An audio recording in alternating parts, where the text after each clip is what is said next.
For a dumbbell hip thrust, you'll want to have your back up against some kind of a lift, like 12 or 14 inches off of the ground.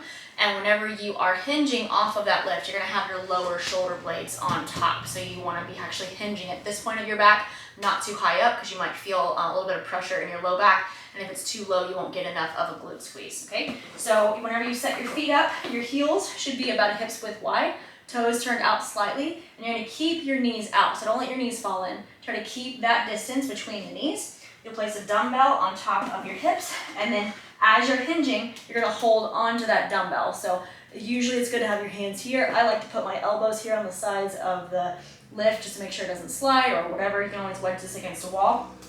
But you're gonna be lifting, hold that dumbbell so it doesn't roll back. And as you lift, you wanna try to keep a slightly forward head position. So don't allow your head to necessarily like come back like this. So notice my rib cage is kind of flared, my back is a little bit arched. This makes it more difficult to contract your glutes. Instead, you actually want to have your head up, have the feeling of your chest and rib cage down, and that ab contraction makes it easier to tuck your hips under as you're doing this. Okay, so you're gonna drop back down, keep your eyes looking this direction, lift the hips, come back down. So each time you're lifting, you're tucking that tailbone under, getting a little extra glute squeeze at the top, and then dropping the hips down to the floor again.